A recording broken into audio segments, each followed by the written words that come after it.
Okay, welcome everybody. This is very heartening to see so many people in this class. There are about 20 people right now. Two people more have joined. 20 people are here right now, and we have a list of 33 people with me. I hope more will be joining down the way. Some of the material I have put in the material section, but don't worry, I will be providing you a link to OneDrive where all the material is lying, and you can uh, you know enjoy all the material from there, and you can read it from there. So there is no problem about it. So this is the course about the project management. A manager's guide to project management is the name of the program. It is based on PMBOK guide 6th edition, the latest edition of project management body of knowledge, a guide to project management body of knowledge, and we are preparing for PMP exam. Um, in this course, first of all, introduction about myself. Most of you have been interacting with me, and so there is not much to say. My name is Suhail Iqbal. I have been in the business of project management training for at least 20 years now. Before that, I have about 25 years experience before these 20 years, and that I have worked in several projects ranging from construction and IT and data warehousing and public projects uh, and so on and so forth. Uh, I am basically a civil engineer. I hold all the certifications of PMI, as you can see here, PFMP, PGMP, PMP, and all that. And I am teaching this course to you, and I'm really very happy. We have got so far 22 people have logged in. This is the largest course we have attained. This is very good. Okay, as far as PMBOK is concerned, the 6th edition, which is the latest edition, this is divided into three parts. The first part is called A Guide to Project Management Body of Knowledge, PMBOK. Second part,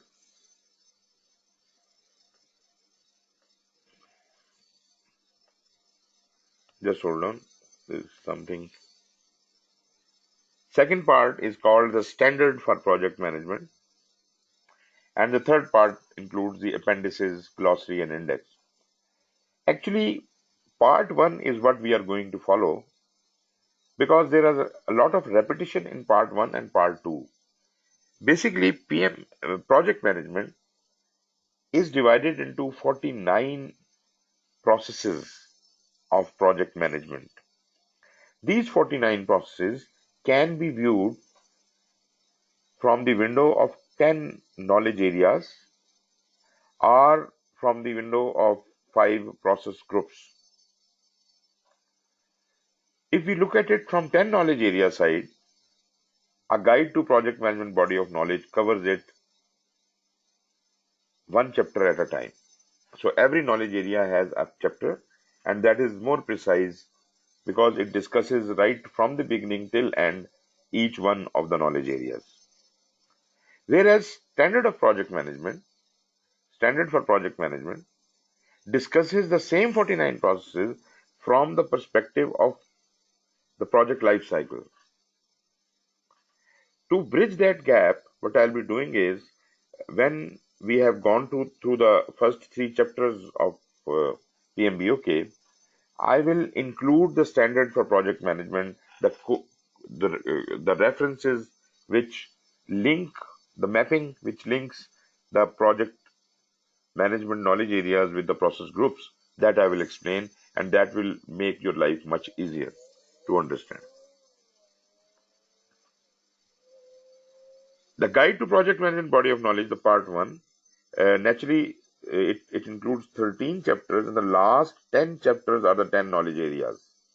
First three chapters are, first of all, first chapter talks about the introduction of this standard. Second chapter talks about the environment of the project in which the project operates, and third is the role of the project manager. After that, 10 chapters include all the 10 knowledge areas, one chapter at a time: project integration management, project scope management, schedule management, cost management, so on. so forth. Part 2, the standard for project management.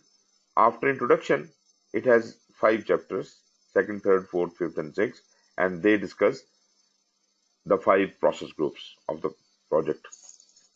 Initiating process group, planning process group, executing process group, monitoring and controlling process group, and the closing process group. Appendix has got also, part 3 has got some very interesting things. For example, forget about the changes because you are not much concerned about appendix X1 and X2 contributors also. You don't have to worry about it. But X3, X4, X5, and X6, these appendixes are important. X3 talks about the agile, iterative, and hybrid project environment. So this is in continuation with the chapter 2 of part 1. Then our summary of key concepts areas, again part 1. All the 10 knowledge areas, they have been summarized into X4. The key concepts have been summarized in X4. Then there is X5, which is summary of tailoring considerations for knowledge area. Again, referring to the part 1, all the 10 knowledge areas, how they can be tailored. So the tailoring considerations for each knowledge area have been summarized into X5, and X6 includes all the possible tools and techniques of project management in one appendix.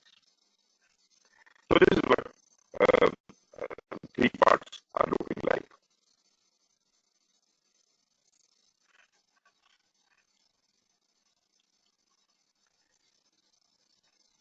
Just hold on a minute.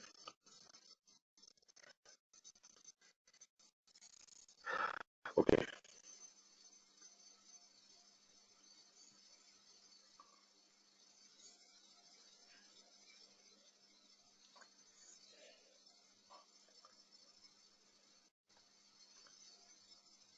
Okay, we start with the part 1, which is a guide to the project management body of knowledge. The first chapter is the most interesting chapter because this actually forms the basis of project management, and today we'll be focusing more on it. Overview and purpose of this guide is first discussed, in which we'll talk about the standard for project management, common vocabulary, code of ethics. Then is the foundational elements, which includes the project, importance of project management, relationship of project program, portfolio, and operations, components of the guide, and tailoring. What is tailoring? How do you tailor it? And project management business documents. Okay, here you can see a number of projects listed here. Then the next slide shows you a number of projects like pyramids of Giza, Olympic Games, Great Wall of China, Taj Mahal, and all these things. And you, in your capacity, may also have been involved in some kind of project, and you see and you understand that every project which has ever been done has some outcome. The output or outcome of that project might still be existing or might not. There might be every project has an objective and some deliverable comes out of it. I would like to differentiate between output and outcome. Can anyone help me on this? What is the difference between output and outcome? Please raise your hands. Anyone who can update me on what is the difference between output and outcome?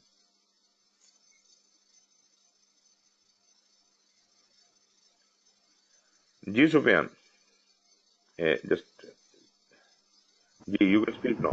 Sir output output वो होती है कि जिसमें कोई specific input के बाद आपको एक एक्सपेक्टेड रिजल्ट मिलता है, वो आपकी आउटपुट होती है। लेकिन जो आउटकम है वो आपकी आउटपुट से ज़्यादा भी हो सकती है और कम भी हो सकती है, उसके बारे में आप एक्सपेक्ट नहीं कर सकते। कैन यू एक्सप्लेन ज्यादा और कम कैसे हो सकती है? मतलब कुछ सर्टन एक्सपेक्टेंसी लेवल नहीं होता आपका आउटकम के हवाले से। आउट एक स्पेसिफिक इनपुट आप किसी भी काम में या किसी भी चीज़ में आप देते हैं तो you receive limited amount of output उस इनपुट के अगेंस्ट। ओके लेकिन ओके जब आपको एक सर्टेनिटी नहीं होती कि किस किस्म की आउटपुट आपको मिल सकती है, आपको एक एक्सपेक्टेशन लेवल होता है, अगर आप लोगों को एक्सपेक्टेशन लेवल आपको नहीं पता कि क्या है तो वो आउटकम आ जाता है। आउटकम आपकी 10% ज़्यादा भी हो सकती है, 20% भी ज़्यादा हो सकती है, कम भी हो सकती है। It depends on the input level और सर्टन अदर फैक्टर्स। वो फिर देखा जा सकता है, मेरी अपनी परसेप्शन है उसके हिसाब से। चलिए इसको डिस्कस करते हैं। शायद साहब आप बताइएगा। जी, मोहम्मद शाहिद इकबाल खान साहब। Yes, sir. Sir, चलिए। actually, the output is linked to the project activities, and the outcome is actually linked to the performance of or the achievement of that particular activity. Okay, उसको थोड़ा और आप इसका क्लैरिफाई करेंगे कि मतलब कैसे प्रोजेक्ट का आउटपुट क्या है? क्योंकि एक example, with example, can you tell me what is the output of a project and outcome of a project? So, as I've explained, that it is somehow linked up. The output is linked up to project activities or a deliverable. So, within a particular deliverable, if I have an activity which is supposed to happen, so if the output of that activity or whatever desired results I'm expecting, if I have accomplished those, so that is the output. On the other side, the outcome is the way you reach to that level, or your performance, or maybe some resources performance, or you how you reach to the output is actually the outcome. Okay, wonderful. Um, Greatly correct, but let's see what Nusrat has to say. जी नुसरत, जी आप एक minute, आप बोलिएगा। जी आप बोलिएगा।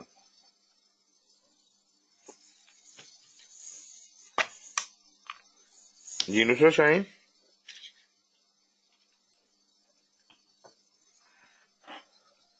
आपका mic आपकी तरफ से बंद है, इसको अनम्यूट कीजिए फिर बोलिए। Can you hear me? जी जी।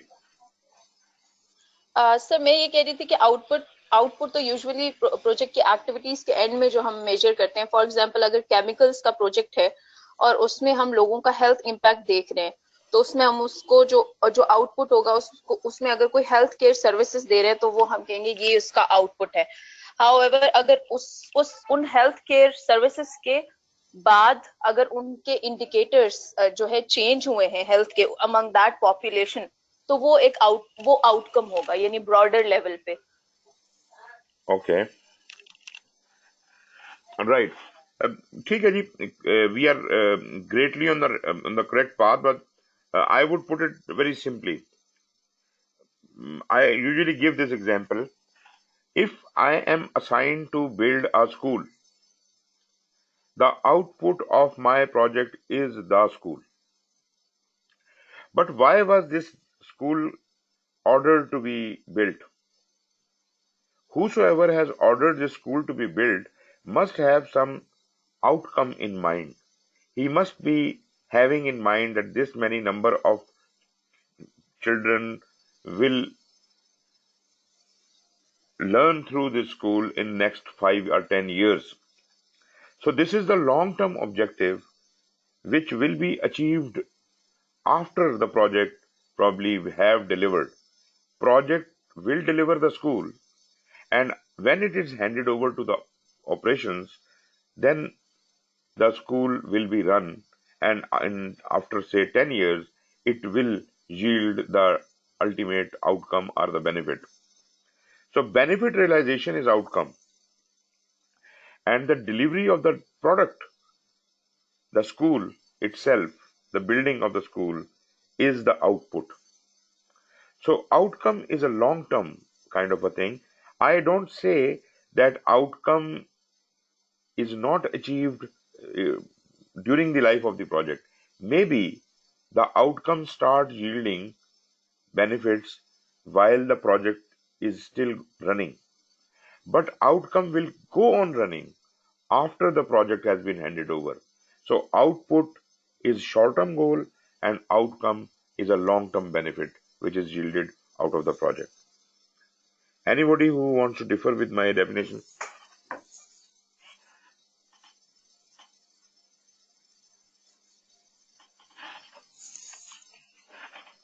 I may be wrong because I know you all are from different departments and different organizations, and you might have your own definitions from your organizational perspective.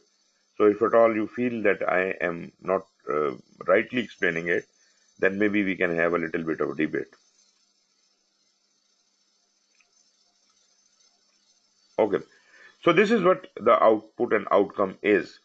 So uh, in all of these examples, we have the ultimate output. And okay, if pyramids of Giza are the output, what is the outcome? Why I am referring it to the as a project outcome? Pyramids of Giza.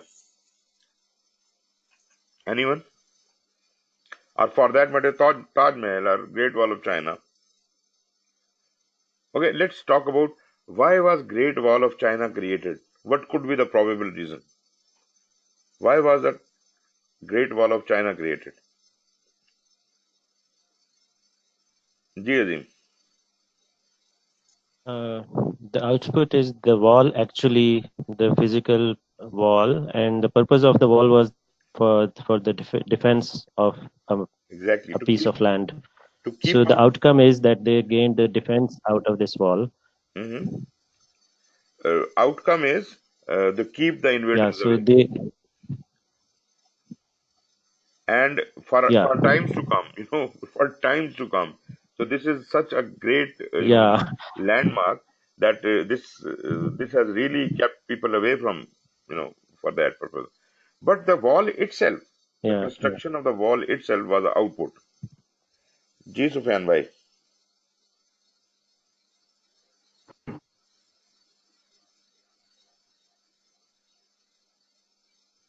Sufyan, try again. Outcomes. Uh, I strongly agree with the definition you have explained here for the difference between outcomes and output. I would take the example of pyramids of Giza. All the examples, first two, three, which Hmm. are Great Wall of China, Olympic Games, and pyramids of Giza, uh, Hmm. all were having some specific, you can say, objective, but later on, with the passage of time, after those objectives were achieved, when they achieved the output, there was an outcome. Like they, all these parts have become part of history. So Exactly. taking this thing in our perspective, we can say it's all about history, and we have started exploring and visiting these areas as a tourism perspective. So Hmm. economies of these specific countries which have these assets, I wouldn't say these are assets for a country. So they are definitely generating revenues, and Hmm. it is very good outcome according to my perspective. Very, very nicely put. Sufyan, you have opened the floodgates of another option, and that is the perceived outcomes and unperceived outcomes. Probably some of the outcomes you have mentioned were not even perceived by the people who designed and created these masterpieces. So, like, uh, the visitors and all that, this is something which they probably did not imagine. They had some other purposes thought about these things. But anyway, this is a very good effort that you did mention. These are also the outcomes, though not perceived, they may be unperceived, but these are the outcomes. Right? Wonderful. Okay, so to define the outcome of these projects were the result of leaders and managers applying what? Project management practices. I don't say that there was a PMBOK existing at that time, but there was something, some knowledge they must be applying when they were, creating these pyramids and all that. They must be having some rules, some policies, some regulations, some procedures, some principles, processes, tools, and techniques. And this can be imagined, might be they were quite a bit advanced than we are. or maybe like us, more than us, less than us, whatever, but they had certain kind of practices in vogue. This is the live example that we can see such a formidable structure in front of us. So there must have been some practices, principles, procedures in vogue. The manager of these projects used a set of key skills and applied knowledge to satisfy their customers and other people involved in and affected by the project. By the mid 20th century, project managers began the work of seeking recognition for project management as a profession. So this is very recent. This is not an old story. Previously, we had engineers, we had doctors and lawyers and all that, but as a profession, there was nothing like project management as such. This is we have seen in our lifetime the profession of project management coming into being, and that is the people from all walks of life are the project managers. A doctor is a project manager, engineer is a project manager, lawyer is a project manager. NGO in NGOs we see the people who are economists or whatever, they are project managers. So that shows that anybody and everybody can be a project manager. Earlier, uh, the the domain of project management was encapsulated into an engineer. It was thought that only engineers can be the project managers. Without the knowledge of science and all that, there is no project management. And the interesting part of it all is that engineers never studied project management at all. You know this fact that engineers do not study project management. They are not taught project management. I am not talking about recent times. Maybe in recent times they have started teaching from for last couple of years, but um, about a decade ago, project management was not a subject in engineering universities, and in some of the universities still it is not. And the biggest claimants to be the project managers had always been the engineers. So this myth has been busted. Engineers are not only the project managers. Anybody and everybody could be a project manager, and a project management itself is recognized as a profession. One aspect of this work involved obtaining agreement on the content of the body of knowledge for project management. Since 1968, when PMI was found, it was founded by 5 people in Pennsylvania. They had been putting an effort for establishing some body of knowledge for project management which could be applied universally, globally, for all walks of life, for all countries, all cultures, all industries, all professions, common practice of project management, which could be adopted by anybody. And they have been greatly successful in that. Although we still know that different departments, different organizations, different industries, different professions exercise project management in a bit different way, but still there are some commonalities amongst all of them, and those commonalities have been recognized by PMI, and it has been actually encapsulated as good practice into this standard. This standard basically defines that good practice. So, a body of knowledge became known as the project management body of knowledge. The Project Management Institute (PMIA) produced the baseline of charts and glossaries for the PMBOK. They actually started with laying down this foundation. Initially, this PMBOK was just a 24 or 18 pages long document initially, back in before 96. PMI was founded in 1969, and since till 1996, there was no standard in book form. This was kind of a few pager summary or guideline available, which was later converted into the standard and which was named as a guide to project management body of knowledge. Project managers believe that no single book can encompass the entire project management body of knowledge, and therefore PMI developed and published it not as a body of knowledge but as a guide to the project management body of knowledge, which means the doorway. This is a doorway which is pointing towards the sources of knowledge and directing you where the knowledge is lying. You can go and capture that knowledge from anywhere. So the basic framework has been provided to all the project managers, and this basic framework is what is the body of knowledge. PMI defines project management body of knowledge as a term that describes the knowledge within the profession of project management. Project management body of knowledge includes proven traditional practices that